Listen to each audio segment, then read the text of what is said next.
सुप्रभात दर्शक बंधु। आज फेब्रुआरी 21 तारिख शनिवार। चलतु नजर पकाइबा आज देश विदेशर प्रमुख खबर गुड़िक उपरे। किंतु ता पूर्व जदि आपण मैंने आम वीडियो को लाइक करना आम वीडियो को लाइक करी कमेंट रे जय जगन्नाथ लिखंतु। मागणारे बांटिबारे मातिछंती सब सरकार दोहली गलाणी अर्थनीति तथापि नाही कहार निखा। मागणा बिजुली मागणा चाउल मागणा बस सेवा एमिति अनेक किछि मागणा योजनार सुविधा पाई हिताधिकारी खुशी। केवल ओडिशा नुहे देशर विभिन्न राज्य में मागणा योजना बांटुछंती सरकार। हेले यार प्रभाव जे केते भयंकर रूप धारण कलानी ताहा उपरे काहार निगा नाही। किंतु देशर सर्वोच्च न्यायालय मागणा योजना को उद्वेग प्रकाश करिसेंती। आ सीधासळख कहिसेंती निर्वाचन पूर्वरु मागणा योजना आरंभ करिकि परंपरा सृष्टि करुछंती सरकार। मागणा योजना बांटी बांटी विभिन्न राज्यर आर्थिक स्थिति एवं खराब। अर्थनीति दोहली गलानी अथच मागणा योजनार मोह जाउनी। ठीक निर्वाचन पूर्वरु मागणा योजना घोषणा करी भोटर को प्रभावित करने को भरपूर चेष्टा करुछंती राजनैतिक दल। ए प्रसंग को नहीं अनेक समय वितर्क देखा मिले। हेले एबे सुप्रीमकोर्ट जो टिप्पणी रखिछंती ताहा एई वितर्क को बल देछि। सुप्रीमकोर्ट सीधासळख कहिसेंती जदि सरकार सबकिछि मागणारे जोगाई देबे लोके काम काहेकि करिवे। विकासमूलक काम बदल केवल दरमा और मागणा योजना बांटिबारे सरकार व्यस्त। तमिलनाडु रे समस्तंक पई मागणा बिजुली घोषणा मामला रे किछि एभली मत रखिथिले सुप्रीमकोर्ट। निर्वाचन आईन रे परिवर्तन आनी एथिरे रोक लगाइबाकू दाबी करिसेंती वरिष्ठ सांबादिक। पंजाब दिल्ली झारखंड राजस्थान हिमाचल प्रदेश बिहार भली राज्य रे किछि यूनिट जाए मागणा बिजुली बांटुछंती सरकार।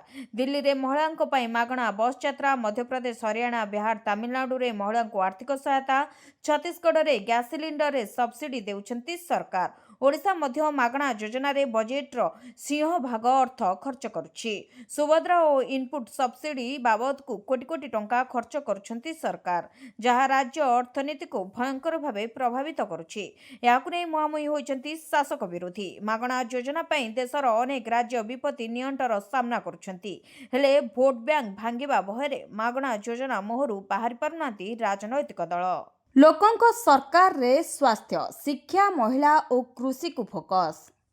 3,10,000 कोटी टंकार राज्य बजेट उपस्थापन करथिले मुख्यमंत्री मोहन चरण माझी। 2024-27 आर्थिक वर्ष पई गत वर्ष तुलन में 6.9% बजेट वृद्धि पाइथिला। एथिरे राज्यर शिक्षा स्वास्थ्य गमनागमन क्रीड़ा शिल्प वाणिज्य महिला और शिशु विकास कल्याण सामाजिक सशक्तिकरण आदि विकासमूलक कार्य पई लक्ष्य रखा। सर्वाधिक अर्थ विभाग को 65,292 कोटी, पंचायत राज और पानीय जल जोगाण विभाग को 34,164 कोटी, विद्यालय और गणशिक्षा विभाग को 31,997 कोटी, स्वास्थ्य विभाग को 23,182 कोटी, जल संपद विभाग को 16,488 कोटी, महिला और शिशु विकास विभाग को 16,152 कोटी, कृषि विभाग को 14,701 कोटी, पूर्त विभाग को 13,451 कोटी, गृह विभाग को 11,028 कोटी, गृह और नगर उन्नयन विभाग को 10,567 कोटी, ग्राम्य उन्नयन विभाग को 10,204 कोटी, सामाजिक सुरक्षा और भिन्नक्षम सशक्तिकरण विभाग को 9,610 कोटी, राजस्व विपर्यय और परिचालना विभाग को 5,558 कोटी व्यवहार करा जायछि। बजेट रे शिक्षा क्षेत्र को गुरुत्व दिया जायछि। केन्द्रापड़ा, जगतसिंहपुर, भद्रक और झारसुगुड़ा जिला मुख्यालय रे 4टी नूतन विश्वविद्यालय प्रतिष्ठा करिवे सरकार। 2047 सुधा विश्व दक्षता केन्द्र 7टी कैंपस प्रतिष्ठा सह 2036 मसीहा पूर्व 5टी कैंपस प्रतिष्ठा कराजिबो। संबलपुर और ब्रह्मपुर रे 278 कोटी टंकारे 2टी नूतन कैंपस प्रतिष्ठा कराजिबो। पारादीप और बलांगीर रे 2टी नूतन सरकारी इंजीनियर कॉलेज स्थापन कराजिबो बोली घोषणा कराଯାଇतला। सेबरी कॉलेज उत्कर्ष आईटीआई योजना पई 500 कोटी व्यवहार कराଯାଇଛି। स्वास्थ्य क्षेत्र में मध्य सरकार बजेट रे व्यवस्था करछंती। पुरी, बुर्ला, कोरापुट, ब्रह्मपुर और कैपिटल हॉस्पिटल रे बर्न यूनिट प्रतिष्ठा हेबो। जिल्ला रे सरकारी चिकित्सा सुविधा नथिले सेही जिल्ला रे नर्सिंग, पैरामेडिकल और आलाएड हेल्थ केयर शिक्षा आरंभ हेबो। गजपति, मालकानगिरी, रायगड़ा रे आयुर्वेदिक मेडिकल कॉलेज प्रतिष्ठा हेबो। अन्य क्षेत्र में मध्य राज्य बजेट रे व्यवस्था करिसेंती राज्य सरकार। सुभद्रा योजना पई 10,145 कोटी टंका खर्च हेबो। एथिरे 1 कोटी ऊर्ध्व महिला उपकृत हेबे। ओडिशा बजेट 2026 सुभद्रा योजना पई 10,000 कोटी। मुख्यमंत्री तथा अर्थमंत्री मोहन माझी चलित वर्ष 3,10,000 कोटी टंकार बजेट आगत करथिले। एही बजेट्रे साधारण जनतांक पई कल्याणकारी योजना सह सुभद्रा योजना उपरे स्वतंत्र फोकस दिया जायछि। सुभद्रा योजना पई 10,145 कोटी टंका व्यवहार करा जायछि। या जुगु 1 कोटी ऊर्ध्व महिला उपकृत हेबे। मुख्यमंत्री कन्या विवाह योजना पई 12 कोटी टंका व्यवहार होइछि। या सह मुख्यमंत्री कन्या सुमंगल योजना घोषणा होइछि। आर्थिक दुर्बल झियोंको स्नातक पई योजना कार्य करिब।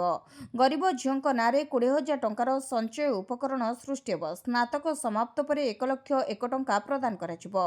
मोट 3.10 लाख कोटीर बजेट्रे 1,80,000 कोटी टंका कार्यक्रम व्यय पई रखा जायछि। कृषि और ग्रामीण विकास, स्वास्थ्य और शिक्षा एही बजेट ओडिशार भौतिक विकास सहित आध्यात्मिक और सांस्कृतिक चेतना को एक नुआ शिखर को नहीं जीवो बोली आशा करा जाउछि। खास करी जगन्नाथ संस्कृति पई एते बड़ पांठिर व्यवस्था भक्तों मध्य उत्साह खेला देछि। बढ़िबो मातृ वंदना योजनार आर्थिक सहायता। बजेट्रे मुख्यमंत्री मोहन चरण माझी एक बड़ घोषणा करिसेंती, जाहाकि गर्भवती महिला को खुशी देछि। तेबे प्रधानमंत्री मातृवंदना योजना सह योगदान करी कन्या संतान जन्म नेथिबा परिवारक पई एबे 12,700 टंका वर्धित मातृत्व सहायता प्रदान करबा पई मुख्यमंत्री घोषणा करिसेंती। एही प्रतिबद्धता को रूप देबा पई आगामी 2026-27 वर्षर बजेट्रे ममता योजना पई 320 कोटी टंका और पीएमएमवीवाई अर्थात प्रधानमंत्री मातृ वंदना योजना पई 180 कोटी टंका व्यवस्था करा जायछि। एही योजना माध्यम रे प्रत्येक गर्भवती और स्तन्यपानकारी माताओं को जीवन रो एक गुरुत्वपूर्ण पर्याय रे आर्थिक सहायता सुनिश्चित करा जिवो। मुख्यमंत्री कहचंती जे महिलांक पई आर्थिक सुरक्षा एवं सम्मान सुनिश्चित करुवा आमर फ्लैगशिप महिला सशक्तिकरण कार्यक्रम सुभद्रा योजना अधीन रे प्रत्येक योग्य महिला हिताधिकारी को 2टी किस्ती वार्षिक 10,000 टंकार प्रत्यक्ष आर्थिक सहायता प्रदान करिवार व्यवस्था रही।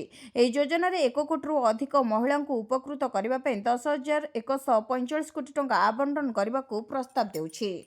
16 नुआ योजना आनिले सरकार।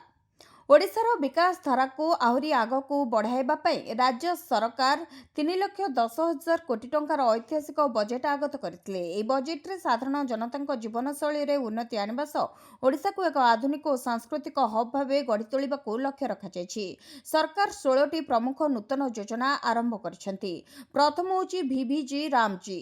एही बड़ प्रकल्प पई 5,575 कोटी टंका व्यवहार होइछि। सेपरि विच्छिन्न अंचल को जोगाजोग पई अर्थात दुर्गम अंचल रे जोगाजोगर व्यवस्था सुदृढ़ करबा पई 1,000 कोटी टंका व्यवस्था करा जायछि। समृद्ध अंगनवाड़ी केंद्र योजना आरंभ करिवे सरकार। शिशु और महिला कल्याण पई 635 कोटी टंका धार्य होइछि। कृषि और स्टोरेज शस्य संरक्षण पई वर्ल्ड ग्रेन स्टोरेज प्लान 240 कोटी एवं चाषी सुविधा पाई मॉडल मंडी 100 कोटी प्रतिष्ठा हेबो।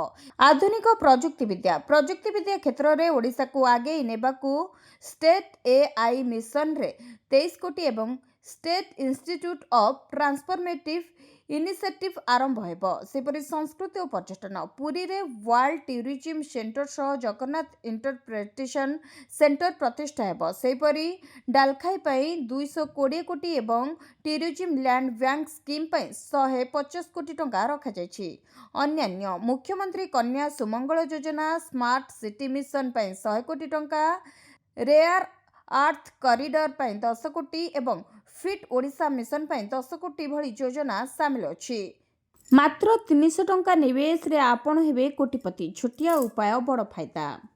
साधारणतः लोकमानकर वृत्ति निज निज ठारू भिन्न होता है। लोकटी सेतेबेले बुद्धिमान होता है जेतेबेले से ठीक भाव में विचार करी निज टंका को सठिक भाव में निवेश करिथाए।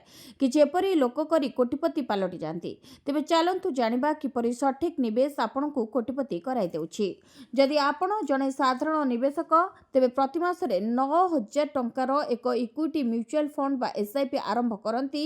एपरि अभ्यास 20 वर्ष नियमित भाव में करिथांती तेबे 1.36 कोटी टंका जमा करिपारिबे। जदि जने व्यक्ति तांकर वार्षिक आय अनुसार मासकु मास एसआईपी करंती तेबे सेमाने जने साधारण निवेशकक तुलन में प्राय 2 गुण संपत्ति संग्रह करिपारिबे। इक्विटी म्यूचुअल फंड गुडिक मासिक एसआईपी सहित वार्षिक स्टेप अप विकल्प प्रदान करंती। किंतु खूब कम लोक वार्षिक ଷ୍ଟେପ୍ ଅପ୍ ବାଛନ୍ତି। ଏହାର ଫଳସ୍ୱରୂପ ସେମାନେ ବାର୍ଷିକ ଷ୍ଟେପ୍ ଅପ୍ ବାଛିବା ଦ୍ୱାରା ପ୍ରାୟ ଅଧା ରୋଜଗାର କରିପାରିବେ। SBI securities mutual fund calculator ଅନୁଯାୟୀ ବାର୍ଷିକ ଷ୍ଟେପ୍ ଅପ୍ ବିନା ମାସିକ 9,000 ଟଙ୍କାର ମ୍ୟୁଚୁଆଲ ଫଣ୍ଡ ଏସ୍ଆଇପି ଉପରେ 15% ବାର୍ଷିକ ରିଟର୍ଣ୍ଣ ଧରିଲେ ଜଣେ 20 ବର୍ଷ ମଧ୍ୟରେ 1,36,43,595 ଟଙ୍କା ଅର୍ଥାତ୍ 1.36 କୋଟି ଟଙ୍କା ସଂଗ୍ରହ କରିପାରିବେ। SBI securities mutual fund calculator ଅନୁଯାୟୀ ଯଦି ଆପଣ ଏସ୍ଆଇପିରେ ମାସିକ 9,000 ଟଙ୍କା ସଞ୍ଚୟ କରୁଛନ୍ତି ତେବେ 15% ବାର୍ଷିକ ଷ୍ଟେପ୍ ଅପ୍ ସହିତ ଆପଣ 20 ବର୍ଷରେ ପ୍ରାୟ 3.55 କୋଟି ଟଙ୍କା ରୋଜଗାର କରିପାରିବେ। କିନ୍ତୁ ଏହି ଖବରଟି କେବଳ ସୂଚନା ପାଇଁ, ଏହାକୁ ନିବେଶ ପାଇଁ ପରାମର୍ଶ ଭାବରେ ବ୍ୟାଖ୍ୟା କରାଯାଏ ନାହିଁ, ବରଂ ଏହା ଉଚିତ ମଧ୍ୟ ନୁହେଁ। ତେବେ କେକେ ଓଡ଼ିଆ ନ୍ୟୁଜ୍ ଏହାକୁ ସମର୍ଥନ କରେ ନାହିଁ।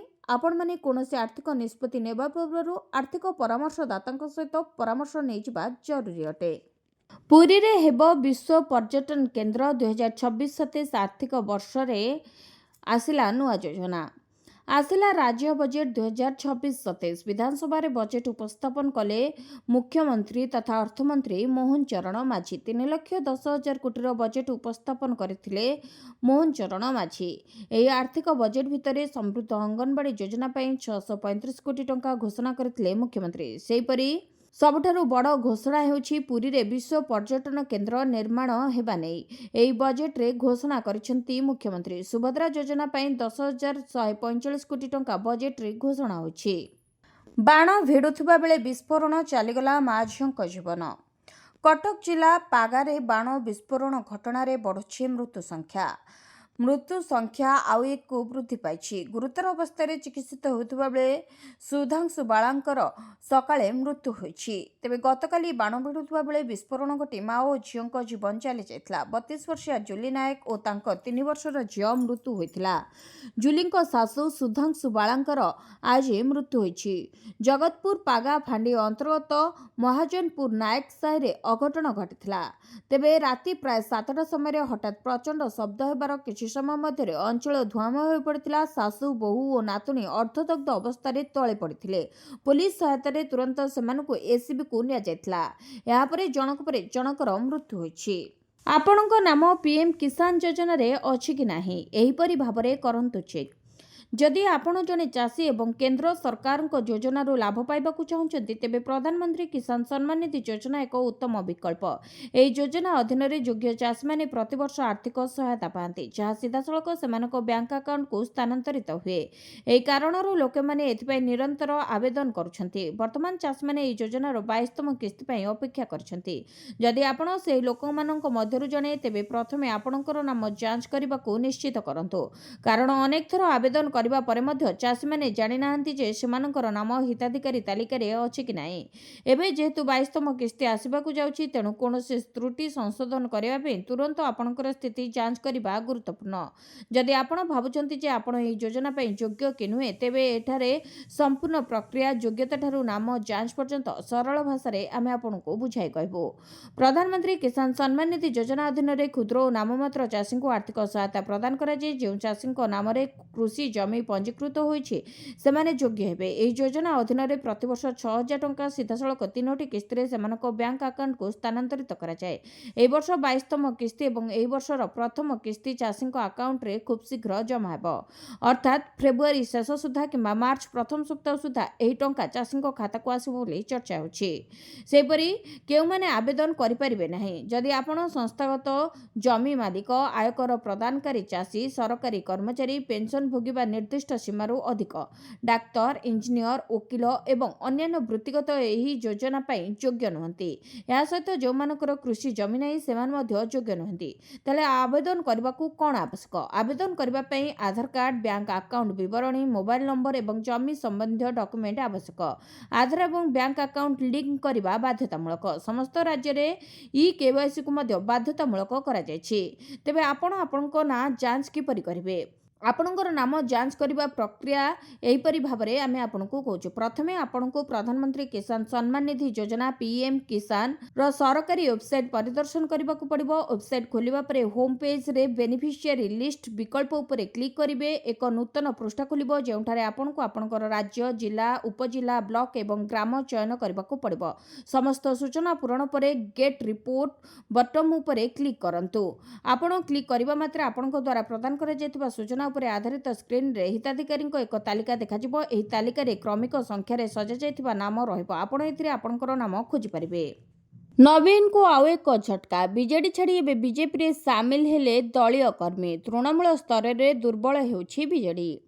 ବିକାଶର ଅନ୍ୟ ନାମ ବିଜେପି। ଓଡ଼ିଶା ପ୍ରଦେଶର 78 ବର୍ଷର ଶାସନ ବ୍ୟବସ୍ଥା ପରିବର୍ତ୍ତନ ପରେ ବିଜେପି ଏକାକୀ ସରକାର ଗଠନ କରି ଗତ 18 ମାସ ମଧ୍ୟରେ ଜନସାଧାରଣଙ୍କ ବିଶ୍ୱାସଭାଜନ ହୋଇପାରିଛି। ବିଜେପିର ବିଚାରଧାରାରେ ଅନୁପ୍ରାଣିତ ହୋଇ ଏବଂ ରାଜ୍ୟରେ ଡବଲ ଇଞ୍ଜିନ୍ ସରକାରଙ୍କ ଅନେକ ଜନହିତକାରୀ, ଗରିବ କଲ୍ୟାଣକାରୀ, ଜନକଲ୍ୟାଣକାରୀ, ସର୍ବବ୍ୟାପୀ ସର୍ବସ୍ପର୍ଶୀ ବିକାଶମୂଳକ କାର୍ଯ୍ୟରେ ଆସ୍ଥା ପ୍ରକଟ କରି କଳାହାଣ୍ଡି ଜିଲ୍ଲାର ଶତାଧିକ ବିଜେଡି ଓ କଂଗ୍ରେସ କର୍ମୀ ବିଜେପିରେ ସାମିଲ ହୋଇଛନ୍ତି।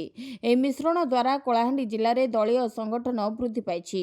ସମସ୍ତେ ମିଳିମିଶି ଲୋକଙ୍କ ମୌଳିକ ସମସ୍ୟାର ସମାଧାନ କରି ରାଜ୍ୟ ଓ ଦେଶକୁ ବିକଶିତ କରିବା ଅଭିମୁଖେ ଆଗେଇ ନେବାକୁ ଆମେ ସଂକଳ୍ପ ନେବା ବୋଲି ରାଜ୍ୟ କାର୍ଯ୍ୟାଳୟରେ ଅନୁଷ୍ଠିତ ମିଶ୍ରଣ ପର୍ବ ଅବସରରେ ରାଜ୍ୟ ସଭାପତି ମନମୋହନ ସାମଲ କହିଥିଲେ। ସେପରି ଯଶସ୍ୱୀ ପ୍ରଧାନମନ୍ତ୍ରୀ ନରେନ୍ଦ୍ର ମୋଦିଙ୍କ ନେତୃତ୍ୱ ଓ ଲୋକପ୍ରିୟ ମୁଖ୍ୟମନ୍ତ୍ରୀ ମୋହନ ମାଝୀଙ୍କ ଉପରେ ରାଜ୍ୟବାସୀଙ୍କ ଆସ୍ଥା ଓ ବିଶ୍ୱାସ ଦିନକୁ ଦିନ ବଢ଼ି ଚାଲିଛି। କଳାହାଣ୍ଡି ଜିଲ୍ଲା ଲାଞ୍ଜିଗଡ଼ ବ୍ଲକ ଅଧ୍ୟକ୍ଷା ଶ୍ରୀମତୀ କମଳା ପାତ୍ର ବିଜେଡି ଛାଡ଼ି ଆନୁଷ୍ଠାନିକ ଭାବେ ବିଜେପିରେ ସାମିଲ ହୋଇଥିଲେ।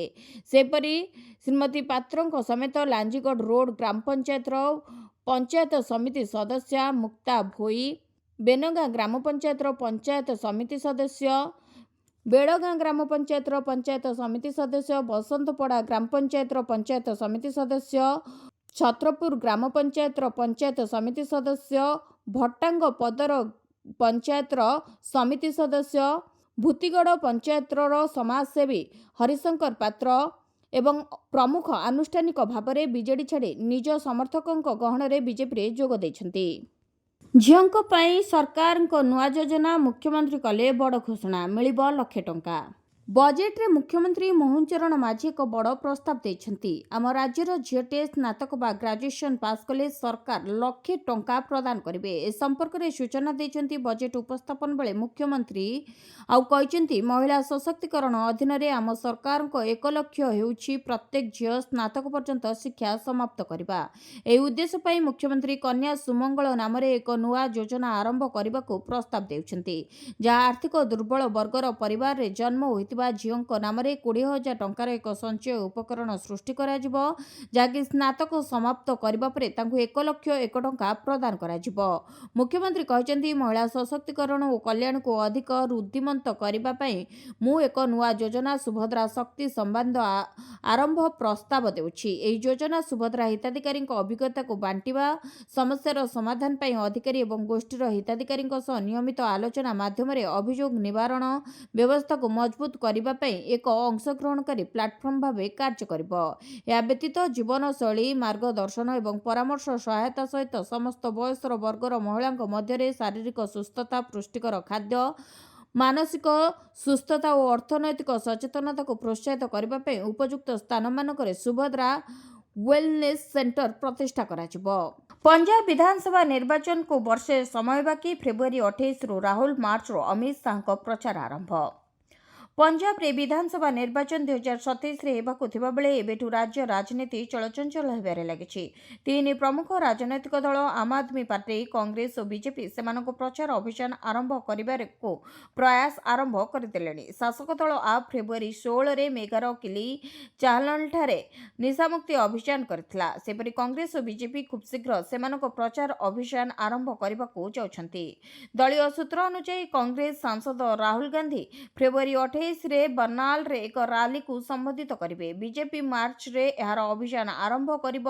କେନ୍ଦ୍ର ଗୃହମନ୍ତ୍ରୀ ଅମିତ ଶାହା ବିଜେପି ରାଲିକୁ ସମ୍ବୋଧିତ କରିବେ। ବିଜେପି ଶିରୋମଣି ଅକାଳୀ ଦଳ ସହିତ ମିଶି ପଞ୍ଜାବରେ ଏହାର ସ୍ଥିତି ମଜବୁତ କରିବାକୁ ଲକ୍ଷ୍ୟ ରଖିଛି। ଶିରୋମଣି ଅକାଳୀ ଦଳ କାଦିଆନରେ ପଞ୍ଜାବ ବଚାଓ ସୁଖବୀର ସିଂ ବାଦଲା ଲିଆଓ ଅଭିଯାନ କରି ଏହାର ପ୍ରଚାର ଆରମ୍ଭ କରିସାରିଥିଲା। ଏପ୍ରିଲ 13ରେ ଏହା ଆଉ ଏକ ରାଲି କରିବାକୁ ଯାଉଛି।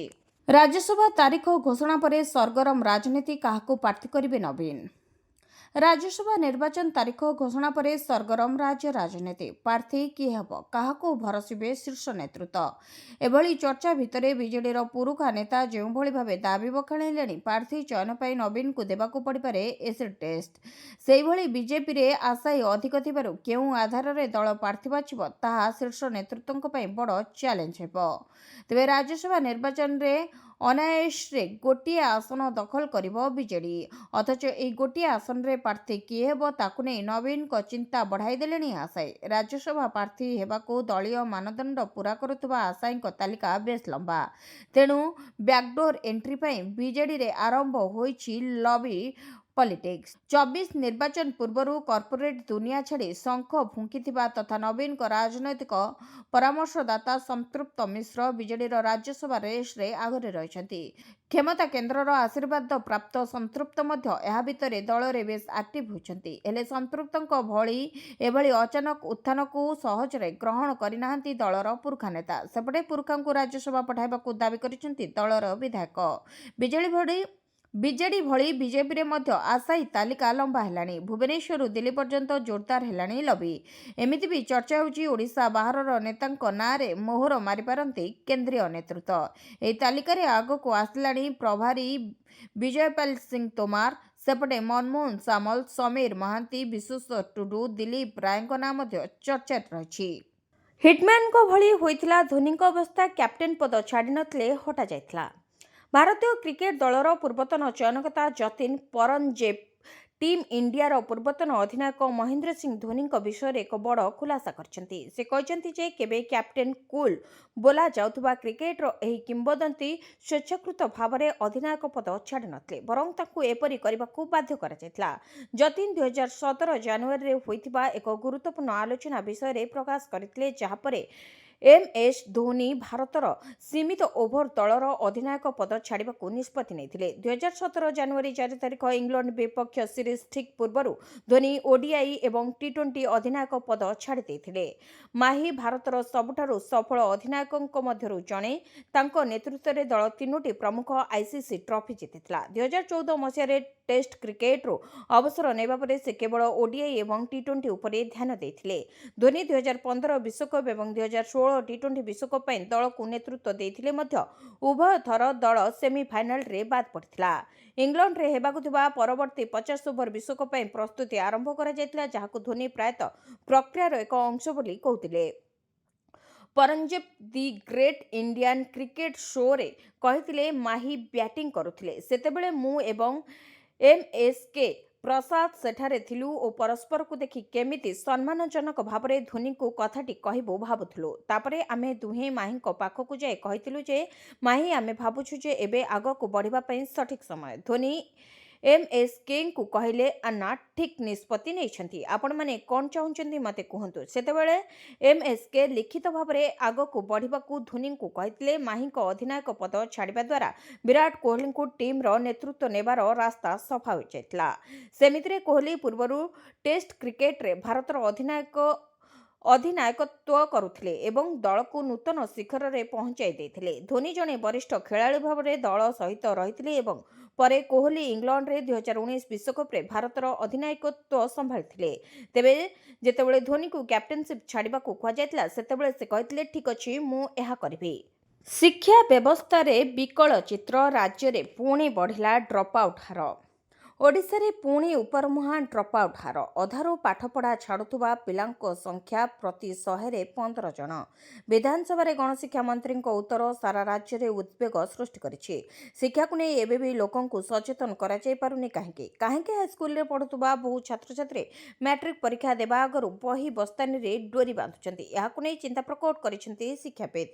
ମ୍ୟାଟ୍ରିକ ପରୀକ୍ଷାର ପ୍ରଥମ ଦିନରେ 12,000 ଛାତ୍ରଛାତ୍ରୀ ପରୀକ୍ଷା ନ ଦେବାର କାରଣ ଖୋଜା ଭିତରେ ସାମ୍ନାକୁ ଆସିଛି ସାଂଘାତିକ ତଥ୍ୟ। ଏବେ ବି ରାଜ୍ୟର 15% ପିଲା ଅଧାରୁ ପାଠ ଛାଡୁଛନ୍ତି। ବିଧାନସଭାରେ ଗଣଶିକ୍ଷା ମନ୍ତ୍ରୀ ଦେଇଥିବା ତଥ୍ୟ ଅନୁସାରେ ରାଜ୍ୟରେ 12%ରୁ ଡ୍ରପ୍ ଆଉଟ୍ ହାର ବଢ଼ି 15%ରେ ପହଞ୍ଚିଛି। 2024-25 ଶିକ୍ଷାବର୍ଷରେ ନବମ ଓ ଦଶମ ଶ୍ରେଣୀରେ ସବୁଠୁ ଅଧିକ ପିଲା ଛାଡ଼ିଛନ୍ତି ପାଠପଢ଼ା। ଝିଅଙ୍କ ତୁଳନାରେ ଅଧିକ ପୁଅ ନାଁ ଲେଖାଇ ସ୍କୁଲକୁ ଆସୁନାହାନ୍ତି। ନବମ ଓ ଦଶମ ଶ୍ରେଣୀରେ ମୋଟ 15% ପିଲା ପାଠ ଛାଡ଼ିଛନ୍ତି। ସେମାନଙ୍କ ମଧ୍ୟରୁ 12.5% ଝିଅ ଓ 17.3% ପୁଅ ଅଛନ୍ତି। ଷଷ୍ଠରୁ ଅଷ୍ଟମ ମଧ୍ୟରେ ଡ୍ରପ୍ ଆଉଟ୍ ହାର 3.2% ରହିଛି। 2.6% ଝିଅ ଓ 3.7% ପୁଅ ପାଠପଢ଼ା ଛାଡ଼ିଛନ୍ତି। ପ୍ରଥମରୁ ପଞ୍ଚମ ଭିତରେ ପାଠପଢ଼ା ଛାଡ଼ିଛନ୍ତି 0.7% ଛାତ୍ରଛାତ୍ରୀ। 2020ରୁ 21, 23ରୁ 24 ମଧ୍ୟରେ କ୍ରମାଗତ ଡ୍ରପ୍ ଆଉଟ୍ ହାର ହ୍ରାସ ପାଇଥିବା ବେଳେ 2024-25 ଶିକ୍ଷାବର୍ଷରେ ଏହା ପୁଣି ଥରେ ବୃଦ୍ଧି ପାଇଛି। ସେଭଳି 2024-25 ଶିକ୍ଷାବର୍ଷଠାରୁ ଅଦ୍ୟାବଧି ପ୍ରାଥମିକ ସ୍ତରରେ କୌଣସି ନୂତନ ପଦବୀ ସୃଷ୍ଟି କରାଯାଇ ନାହିଁ। 31 ଅକ୍ଟୋବର 2025 ସୁଦ୍ଧା 90,000ରୁ ଅଧିକ ପୁଷ୍ଟିକର ମଧ୍ୟାହ୍ନ ଭୋଜନଠାରୁ ଆରମ୍ଭ କରି ଅନୁସୂଚିତ ଜନଜାତି ଛାତ୍ରଛାତ୍ରୀଙ୍କୁ ଶହୀଦ ମେଧା ସିଂ ହାତ ଖର୍ଚ୍ଚ, ଏଥିସହ ଶିକ୍ଷକଙ୍କ ଦ୍ୱାରା ଘରକୁ ଘର ବୁଲି ସର୍ଭେ ଓ ସଚେତନତା, ପିଲାଙ୍କୁ ସ୍କୁଲକୁ ଫେରାଇ ଆଣିବା ପାଇଁ ଅନେକ ଯୋଜନା ଚଳାଇଛନ୍ତି ସରକାର। ତଥାପି ଡ୍ରପ୍ ଆଉଟ୍ ବଢ଼ିବା ପଛରେ କ'ଣ ହୋଇପାରେ କାରଣ? ଦୁର୍ବଳ ଭିତ୍ତିଭୂମି ଓ ଶିକ୍ଷକଙ୍କ ଅଭାବକୁ ନେଇ ସବୁବେଳେ ସମାଲୋଚନାର ଶିକାର ହେଉଥିବା ଗଣଶିକ୍ଷା ବିଭାଗ ପୁଣି ଥରେ ଅପବାଦ ମୁଣ୍ଡାଇଛି। ମରଣଯନ୍ତା ପାଲଟିଛି ବ୍ରହ୍ମପୁରର ହଳଦିଆପଦର ଓଭରବ୍ରିଜ୍। ଡିପିଆର୍ ପରିବର୍ତ୍ତନକୁ ନେଇ ତେଜୁଛି ରାଜନୀତି। ମରଣଯନ୍ତା ପାଲଟି ଯାଇଛି ବ୍ରହ୍ମପୁରର ହଳଦିଆପଦର ଓଭରବ୍ରିଜ୍। ଡିପିଆର୍ ପରିବର୍ତ୍ତନକୁ ନେଇ ବର୍ତ୍ତମାନ ତେଜୁଛି ରାଜନୀତି। ବ୍ରହ୍ମପୁର ସହର ଉପକଣ୍ଠ ହଳଦିଆପଦର ଓଭରବ୍ରିଜ୍ ବା ମୁଖଶାଳା ଏବେ ସାଧାରଣ ଯାତ୍ରୀଙ୍କ ପାଇଁ ମରଣଯନ୍ତା ପାଲଟି ଯାଇଛି। ଜାନୁଆରୀ 31 ତାରିଖରେ ଏହି କିଲର ବ୍ରିଜ୍ ଉପରେ ଏକ ଟ୍ରକ୍ ରଙ୍ଗ ରୁଟ୍ରେ ଆସି 3ଟି ବାଇକ୍କୁ ଧକ୍କା ଦେଇଥିଲା। ଫଳରେ 5 ଜଣ ଯୁବକଙ୍କ ଅକାଳ ବିୟୋଗ ଘଟିଥିଲା। ଏହି ଘଟଣା ପରେ ବ୍ରିଜ୍ର ତ୍ରୁଟିପୂର୍ଣ୍ଣ ନିର୍ମାଣ ଶୈଳୀ ଓ ନକ୍ସାକୁ ନେଇ ସାଂଘାତିକ ଖୁଲାସା ହେବାରେ ଲାଗିଛି। କାହା ସ୍ୱାର୍ଥରେ ବଦଳି ଯାଇଥିଲା ଏହି ନକ୍ସା? ଏହି ବ୍ରିଜ୍ର ଢାଞ୍ଚା ବା ଡିପିଆର୍ ପରିବର୍ତ୍ତନକୁ ନେଇ ଏବେ ପୂର୍ବ ସରକାର କାଠଗଡ଼ାରେ ଛିଡ଼ା ହୋଇଛନ୍ତି। ସାନଖେମୁଣ୍ଡି କଂଗ୍ରେସ ବିଧାୟକ ରମେଶ ଜେନା ସିଧାସଳଖ ଅଭିଯୋଗ ଆଣିଛନ୍ତି ଯେ ତତ୍କାଳୀନ ପ୍ରଭାବଶାଳୀ ନେତା ତଥା ସ୍ୱର୍ଗତ ମନ୍ତ୍ରୀ ସୂର୍ଯ୍ୟନାରାୟଣ ପାତ୍ର ଓ ପୂର୍ବତନ ମେୟରଙ୍କ ଜମି ବଞ୍ଚାଇବା ପାଇଁ ବ୍ରିଜ୍ର ମୂଳ ନକ୍ସାକୁ ଜାଣିଶୁଣି ବଦଳାଇ ଦିଆଯାଇଥିଲା। ଫଳରେ ବ୍ରିଜ୍ରେ ଅନେକ ବାଙ୍କ ଏବଂ ବିପଜ୍ଜନକ ଗଡ଼ାଣି ସୃଷ୍ଟି ହୋଇଛି, ଯାହା ବାରମ୍ବାର ଦୁର୍ଘଟଣାର ମୁଖ୍ୟ କାରଣ ସାଜିଛି। ମାଗଣା ଯୋଜନା ନେଇ ତାମିଲନାଡୁ ସରକାରଙ୍କୁ ସୁପ୍ରିମକୋର୍ଟଙ୍କ ତୀବ୍ର ଭର୍ତ୍ସନା। ନିର୍ବାଚନ ପୂର୍ବରୁ ରାଜ୍ୟ ରାଜକୋଷ ଉପରେ ଚାପ ପକାଉଥିବା ଭଳି ମାଗଣା ଯୋଜନା ବା ଫ୍ରିବିଜ୍ ଘୋଷଣା କରିବା ଓ ପ୍ରତ୍ୟକ୍ଷ ନଗଦ ହସ୍ତାନ୍ତରକୁ ନେଇ ବିଭିନ୍ନ ରାଜ୍ୟର ରାଜନୈତିକ ଦଳଗୁଡ଼ିକୁ ସୁପ୍ରିମକୋର୍ଟ ତୀବ୍ର ସମାଲୋଚନା କରିଛନ୍ତି। ସୁପ୍ରିମକୋର୍ଟ ଡିଏମ୍କେ ସରକାର ନେତୃତ୍ୱାଧୀନ ତାମିଲନାଡୁକୁ ପାୱାର ଡିଷ୍ଟ୍ରିବ୍ୟୁସନ କର୍ପୋରେସନ ଲିମିଟେଡର ଏକ ଆବେଦନର ଶୁଣାଣି କରି ଦେଶରେ ନିର୍ବାଚନ ପୂର୍ବରୁ ମାଗଣା ଯୋଜନା ଓ ନଗଦ ହସ୍ତାନ୍ତର କରାଯିବାର ଟ୍ରେଣ୍ଡ ବଢ଼ିବାରେ ଲାଗିଛି ବୋଲି କହିଥିଲେ। ଏହା କୌଣସି ଗୋଟିଏ ରାଜ୍ୟରେ ସୀମିତ ନାହିଁ। ଏହାଦ୍ୱାରା ଦେଶର ଆର୍ଥିକ ବିକାଶରେ ବାଧା ସୃଷ୍ଟି ହେବ ଓ ଲୋକମାନେ କାମ କରିବେ ନାହିଁ ବୋଲି ସର୍ବୋଚ୍ଚ ଅଦାଲତ କହିଥିଲେ। ପ୍ରଧାନ ବିଚାରପତି ଜଷ୍ଟିସ୍ ସୂର୍ଯ୍ୟକାନ୍ତ, ଜଷ୍ଟିସ୍ ଜୟମାଲ୍ୟ ବାଗ୍ଚି ଓ ଜଷ୍ଟିସ୍ ବିପୁଲ ପାଞ୍ଚଲିଙ୍କୁ ନେଇ ଗଠିତ ଖଣ୍ଡପୀଠ ତାମିଲନାଡୁ ବିଦ୍ୟୁତ୍ ନିଗମ ଆବେଦନର ଶୁଣାଣି କରି କାହିଁକି ଶେଷ ମୁହୂର୍ତ୍ତରେ ଏକ ମାଗଣା ବିଦ୍ୟୁତ୍ ଯୋଜନା ଘୋଷଣା କରାଯାଇଥିଲା ବୋଲି ତାମିଲନାଡୁ ସରକାରଙ୍କୁ ପ୍ରଶ୍ନ କରିଥିଲେ। ଏହି ଯୋଜନା ଫଳରେ ବିଦ୍ୟୁତ୍ ବଣ୍ଟନ କମ୍ପାନୀଗୁଡ଼ିକ ଶୁଳ୍କ ଏବଂ ବଜେଟ୍ ହିସାବକୁ ସଜାଡ଼ିବାକୁ ବାଧ୍ୟ ହୋଇଥିଲେ ବୋଲି ସୁପ୍ରିମକୋର୍ଟ କହିଥିଲେ। ଉପଭୋକ୍ତାଙ୍କ ଆର୍ଥିକ ସ୍ଥିତି ଉପରେ ଧ୍ୟାନ ନ ଦେଇ ସମସ୍ତଙ୍କୁ ମାଗଣା ବିଦ୍ୟୁତ୍ ଦେବା ଘୋଷଣାକୁ ନେଇ କୋର୍ଟ ତୀବ୍ର ସମାଲୋଚନା କରିଥିଲେ। ମାଗଣା ସେବା ସଂସ୍କୃତିକୁ ସୁପ୍ରିମକୋର୍ଟ ତୀବ୍ର ସମାଲୋଚନା କରିଛନ୍ତି। ଖଣ୍ଡପୀଠ କହିଥିଲେ ଯେ ଏହା ଅର୍ଥନୈତିକ ବିକାଶରେ ବାଧା ଦିଏ ଏବଂ ଏପରି ନୀତିଗୁଡ଼ିକୁ ପୁନଃ ବିଚାର କରିବାର ସମୟ ଆସିଛି। ଟିକସଦାତାଙ୍କ ବ୍ୟତୀତ ଅନ୍ୟ କିଏ ଏହି ଯୋଜନାର ବ୍ୟୟଭାର ଉଠାଉଛି କି? ସରକାର ଏସବୁ ମାଗଣା ଯୋଜନା କରିବା ଅପେକ୍ଷା ରୋଜଗାର ସୃଷ୍ଟି ଉପରେ ଧ୍ୟାନ ଦେବା ଉଚିତ। ରାଜ୍ୟରେ ବିକାଶ ଉପରେ କମ୍ ଖର୍ଚ୍ଚ କରାଯାଉଛି ବୋଲି ପ୍ରଧାନ ବିଚାରପତି କହିଥିଲେ। ସରକାରଙ୍କ ଉପରେ ବହୁ ପରିମାଣର ଋଣ ଥିବା ସତ୍ତ୍ୱେ ଏହା ମାଗଣା ଯୋଜନା ଆଣିବାକୁ ନେଇ ପ୍ରଧାନ ବିଚାରପତି ଚିନ୍ତା ପ୍ରକାଶ କରିଛନ୍ତି। ନଗଦ ଟଙ୍କା ବାଣ୍ଟିବା ଏବଂ ମାଗଣା ସୁବିଧା ପ୍ରଦାନ ନେଇ ଆର୍ଥିକ ବୁଦ୍ଧିମତ୍ତା ଉପରେ ମଧ୍ୟ ପ୍ରଶ୍ନ ଉଠାଇଛନ୍ତି। ସୁପ୍ରିମକୋର୍ଟଙ୍କ ଖଣ୍ଡପୀଠ କହିଛନ୍ତି ଯେ ଅନେକ ରାଜ୍ୟ ରାଜସ୍ୱ କ୍ଷତିର ସମ୍ମୁଖୀନ ହେଉଛି। କର୍ମଚାରୀଙ୍କ ଦରମା ଓ ମାଗଣା ଯୋଜନାର ବୋଝ ଏତେ ବଢ଼ିଗଲାଣି ଯେ ରାଜ୍ୟର ବିକାଶ ପାଇଁ ପାଣ୍ଠିର ଅଭାବ ଦେଖାଦେଲାଣି। ବର୍ଷକରେ ରାଜସ୍ୱର 25% ବିକାଶ କାର୍ଯ୍ୟରେ କାହିଁକି ନ ଲଗାଯିବ ବୋଲି କୋର୍ଟ ପ୍ରଶ୍ନ କରିଥିଲେ। ପ୍ରତି ମାସ ଶେଷରେ ଖାତାକୁ ଆସିବ 5,000 ଟଙ୍କା, ମାତ୍ର ନିବେଶ କରନ୍ତୁ 7 ଟଙ୍କା। ଚାକିରି ପରେ ସମସ୍ତେ ଅବଶିଷ୍ଟ ଜୀବନ ଆରାମରେ ବିତାଇବାକୁ ଚିନ୍ତା କରନ୍ତି। ପାରିବାରିକ ସ୍ଥିତି ଭଲ ନଥିଲେ ଚାକିରି ପରେ ଚଳିବା ବଡ଼ କଷ୍ଟକର ହୋଇପଡ଼େ। ତେଣୁ ସରଳ ଜୀବନଯାପନ ପାଇଁ ଆଗୁଆ ବ୍ୟବସ୍ଥା କରିବାକୁ ପଡ଼ିଥାଏ। ପେନ୍ସନ୍ ସାହାଯ୍ୟରେ ବୃଦ୍ଧାବସ୍ଥାକୁ ଭଲ ଭାବରେ ଆପଣ ବିତାଇ ପାରିବେ। ସେହିପରି ଅଟଳ ପେନ୍ସନ୍ ଯୋଜନା ହେଉଛି ଏକ ଯୋଜନା ଯାହାକି ପେନ୍ସନ୍ ଚିନ୍ତା ଦୂର କରିଥାଏ। ସ୍ୱଳ୍ପ ଆୟ କରୁଥିବା ଲୋକଙ୍କ ପାଇଁ ଅଟଳ ପେନ୍ସନ୍ ଯୋଜନା ସବୁଠାରୁ ଭଲ ହୋଇଥାଏ। ତେବେ ଅଟଳ ପେନ୍ସନ୍ ଯୋଜନା 2015-16ରେ ଆରମ୍ଭ କରାଯାଇଥିଲା। ଏଥିରେ ଆପଣ ପ୍ରତି ମାସରେ 5,000 ଟଙ୍କାର ପେନ୍ସନ୍ ମଧ୍ୟ ପାଇପାରିବେ। ଏଥିରେ ଆପଣଙ୍କୁ ଖୁବ୍ କମ୍ ବିନିଯୋଗ କରିବାକୁ ପଡ଼ିବ। ଅଟଳ ପେନ୍ସନ୍ ଯୋଜନାରେ ଯଦି ଆପଣ ପ୍ରତିଦିନ ମାତ୍ର 7 ଟଙ୍କା ବିନିଯୋଗ କରିବେ ତାହେଲେ ଏହି ହିସାବରେ ପ୍ରତି ମାସରେ ଆପଣ 210 ଟଙ୍କା ବିନିଯୋଗ କରି ମାସ ଶେଷରେ 5,000 ଟଙ୍କାର ପେନ୍ସନ୍ ପାଇପାରିବେ। ଏହାର ଅର୍ଥ ହେଉଛି ପ୍ରତିଦିନ ଆପଣଙ୍କୁ କେବଳ 7 ଟଙ୍କା ହିଁ ବିନିଯୋଗ କରିବାକୁ ପଡ଼ିବ। ଅଟଳ ପେନ୍ସନ୍ ଯୋଜନା PFRDA ଦ୍ୱାରା ପରିଚାଳିତ। ଯେହେତୁ ଏହା ଏକ ସରକାରୀ ଯୋଜନା ତେଣୁ ଏଥିରେ ଚିନ୍ତା କରିବାର କୌଣସି ଆବଶ୍ୟକତା ନାହିଁ। ଏହି ଯୋଜନାରେ ସର୍ବନିମ୍ନ ପେନ୍ସନ୍ ମୂଲ୍ୟ 1,000 ଓ ସର୍ବାଧିକ ପେନ୍ସନ୍ ମୂଲ୍ୟ 5,000 ଟଙ୍କା ରହିଛି। 18ରୁ 40 ବର୍ଷ ବୟସର ବ୍ୟକ୍ତି ଏଥିରେ ଟଙ୍କା ବିନିଯୋଗ କରିପାରିବେ। ଏହି ଯୋଜନା ଅଧୀନରେ ଜଣେ ବ୍ୟକ୍ତି 60 ବର୍ଷ ପାର ହେବା ପରେ ମୃତ୍ୟୁ ପର୍ଯ୍ୟନ୍ତ ମାସିକ 5,000 ଟଙ୍କାର ପେନ୍ସନ୍ ପାଇବେ। କେବଳ ସେତିକି ନୁହେଁ, ପେନ୍ସନ୍ ପାଉଥିବା ବ୍ୟକ୍ତିଙ୍କ ମୃତ୍ୟୁ ପରେ ତାଙ୍କ ପତି କିମ୍ବା ପତ୍ନୀ ମଧ୍ୟ ଏହି ପେନ୍ସନ୍ ପାଇପାରିବେ। ତେବେ ଆପଣଙ୍କୁ କେତେ ବିନିଯୋଗ କରିବାକୁ ପଡ଼ିବ? ଅଟଳ ପେନ୍ସନ୍ ଯୋଜନା ଅଧୀନରେ ଅବସର ପରେ ମାସିକ ପେନ୍ସନ୍ 1,000 ଟଙ୍କାରୁ 5,000 ଟଙ୍କା ମଧ୍ୟରେ ରହିଥାଏ। ଯଦି ଜଣେ 18 ବର୍ଷର ବ୍ୟକ୍ତି 60 ବର୍ଷ ପରେ 5,000 ଟଙ୍କା ପେନ୍ସନ୍ ପାଇବାକୁ ଚାହାନ୍ତି ତେବେ ତାଙ୍କୁ ମାସିକ 210 ଟଙ୍କା ଜମା କରିବାକୁ ପଡ଼ିବ। ସେହିଭଳି ଯଦି ମାସକୁ 1,000 ଟଙ୍କାର ପେନ୍ସନ୍ ପାଇବାକୁ ଚାହୁଁଛନ୍ତି ତେବେ ମାସକୁ ମାତ୍ର 42 ଟଙ୍କା ଜମା କରିବାକୁ ପଡ଼ିବ। ଭିଡ଼ିଓଟିକୁ ଶେଷ ଯାଏ ଦେଖିଥିବାରୁ ଆପଣଙ୍କୁ ଧନ୍ୟବାଦ। ଯଦି ଆପଣମାନେ ଏପର୍ଯ୍ୟନ୍ତ ଆମ ଭିଡ଼ିଓକୁ ଲାଇକ୍ କରିନାହାନ୍ତି, ଆମ ଭିଡ଼ିଓକୁ ଲାଇକ୍ କରି କମେଣ୍ଟରେ ଜୟ ଜଗନ୍ନାଥ ଲେଖନ୍ତୁ। ଏଥିସହିତ ଆମ ଚ୍ୟାନେଲକୁ ସବସ୍କ୍ରାଇବ୍ କରି ପାଖରେ ଥିବା ବେଲ୍ ଆଇକନ୍କୁ ପ୍ରେସ୍ କରନ୍ତୁ।